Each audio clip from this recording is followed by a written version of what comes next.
ఇట్లా తీసుకుంటూ మీ official letter head మీద రిలీజ్ చేయడం వెనక బోర్డంత ఒత్తిడి ఉంది. తెలుగుదేశం పార్టీ పుట్టి 45 ఏళ్ల చరిత్రలో ఎప్పుడు అట్లాంటిది అఫీషియల్ లెటర్ హెడ్ మీద రాయలేదు అని చెప్పి రేగిడి లక్ష్మణరావు గారు అంటున్నారు. నిజంగా అంత ఒత్తిడి ఉందా? ఇప్పుడు రెండోది జాతీయ రాజకీయాల్లోకి పవన్ కళ్యాణ్ వెళ్ళిపోతున్నారా? ఇప్పుడు లెటర్ హెడ్ మీద రాయడం పెద్ద విషయం ఏం కాదు వాసుదేవ్ గారు. ఎందుకంటే మాగేడి వరకు అపాయింట్మెంట్ చేస్తారు, లెటర్ హెడ్ మీద పంపిస్తారు.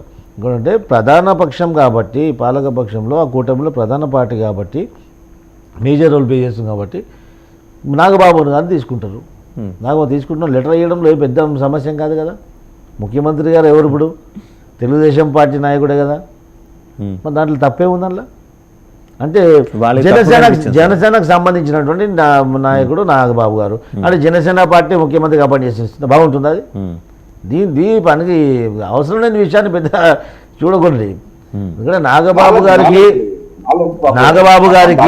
తెలుగుదేశం పార్టీ తరఫు నుంచి లెటర్ వేయడంలో పెద్ద ఏం లేదు. తెలుగుదేశం లెటర్ ప్యాడ్ మీద ముఖ్యమంత్రి హోదాలో ఆయన అనౌన్స్ చేశారు. ఇందాక అన్నట్టు అది జనసేన లెటర్ ప్యాడ్ అనౌన్స్ చేస్తే అది పద్ధతి కాదు. అది చిన్న కామన్ సెన్స్. మనం అదేదో పెద్ద పెట్టుకొని ఆయన అన్నది మీకు అర్థం కావట్లా. చంద్రబాబు గారి మీద పవన్ కళ్యాణ్ గారికి నమ్మకం లేదు కాబట్టి ఆ లెటర్ హెడ్ మీద ఇప్పించారంటున్నారు.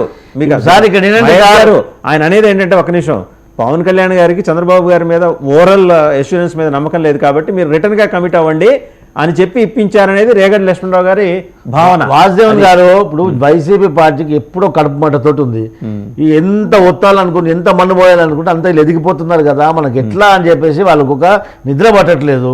పవన్ కళ్యాణ్ గారికి అనేక కామెంట్లు చేసి ఆయనకి ఎంత ఒత్తాలనుకుంటే ఇప్పుడు జాతీయ నాయకులు అంటే కూడా ఏదో మాట్లాడుతున్నారు. ఇంకోటి బీజేపీ కూడా ఒక స్ట్రాటజీతో నడుస్తుంది.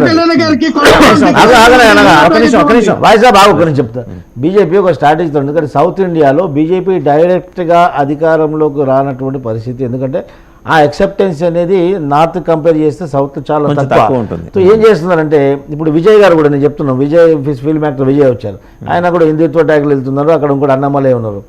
అది ఒక తమిళనాడు ప్లస్ ఈ ఆంధ్రప్రదేశ్లో కూడా ఈ దశాబ్దాల నుంచి బీజేపీ ఉంది. కానీ బీజేపీ తన యొక్క మార్క్ అక్కడ ఆంధ్రప్రదేశ్లో వేయలేకపోయింది. పవన్ కళ్యాణ్ రావడం వల్ల ఏమైపోయిందంటే బీజేపీకి ప్యారలల్గా, ఎందుకంటే is one of the BJP route మ్యాప్లో నడుస్తున్నటువంటి నాయకుడు కాబట్టి పవన్ కళ్యాణ్ గారి త్రూ బీజేపీ అక్కడ స్ట్రెంగ్త్ అవుతుంది. పరోక్షంగా బీజేపీ లాగానే అన్ని స్టేట్లలో కూడా ఒక విధంగా చేస్తున్నారు. ఇంకోటి పవన్ కళ్యాణ్ గారికి కేంద్రంలో ఆయన సర్వీస్ యూజ్ చేసుకుంటారని చెప్తే అది ఒక అపోహ మాత్రమే. ఎందుకంటే కేంద్రంలో ఇక్కడ వేరే రాష్ట్రాలలో, ఇప్పుడు మహారాష్ట్రలో మన ఎన్నికలు జరిగినప్పుడు పవన్ కళ్యాణ్ గారిని ప్రచారానికి ఏ విధంగా వాడుకున్నారో, వేరే రాష్ట్రాలలో ఎన్నికలు ఉన్నప్పుడు కానీ ఇంకా వేరే ఇష్యూస్ ఉన్నప్పుడు కానీ పవన్ కళ్యాణ్ గారి సేవలు అక్కడ వినియోగించుకున్నారు. అంతే తప్ప నా పర్సెప్షన్ ఏంటంటే పవన్ కళ్యాణ్ గారు ఇక్కడ ఉప ముఖ్యమంత్రి స్థాయి వదిలేసి కేంద్ర మంత్రి తీసుకొని కేంద్రానికి వెళ్ళిపోతారని చెప్పేసి మాత్రం నేను అనుకున్నాను. ఎందుకంటే రాజకీయ పరిజ్ఞానం ఉన్న వాళ్ళు ఎవరు కూడా ఆలోచించారు. పవన్ కళ్యాణ్ గారికి పార్టీని వ్యవస్థాపకంగా డెవలప్ చేసే అవకాశం కూడా అవసరం కూడా. కృష్ణాంజనేయులు గారి దగ్గరికి వెళ్దామండి. కృష్ణాంజనేయులు గారు, ఈ అబ్జర్వేషన్, తెలుగుదేశం అబ్జర్వేషన్ చూశారు, జనసేన మాట్లాడింది చూశారు, మీరేంటండి అంటే వాట్ ఈజ్ యువర్ పర్సెప్షన్ అండి జరుగుతున్న డెవలప్మెంట్స్? వాసుదేవన్ గారు, ఇప్పుడు నాగేంద్ర బాబుకి మంత్రి పదవి ఇస్తామని చంద్రబాబు నాయుడు చేసినటువంటి ప్రకటన మీద నాకు తెలిసి అయితే ఇప్పటి వరకు నాగేంద్ర బాబు రెస్పాండ్ అవ్వలేదు, హర్షం వ్యక్తం చేయలేదు, ఆనందం వ్యక్తం చేయలేదు. పవన్ కళ్యాణ్ కూడా మాట్లాడలేదు. అలాగని జనసేన కూడా అఫీషియల్గా ఇప్పటి వరకు ఎలాంటి ప్రకటన చేయలేదు. దీన్ని బట్టి వాళ్ళు ఇంకా కేవలం మంత్రి పదవి విషయంలోనే సంతృప్తిగా ఉన్నారు అనేటువంటిది మాత్రం కనపడినటువంటి అంశం నాకు తెలిసి అయితే వాళ్ళు రాజ్యసభ వాళ్ళు కోరుకున్నటువంటి అంశం. మరి ఇప్పుడు దీంట్లో సర్దుకుంటారా లేదనేటువంటిది కూడా రేపు తెలియాలి. వాళ్ళు మరి అఫీషియల్ గా మరి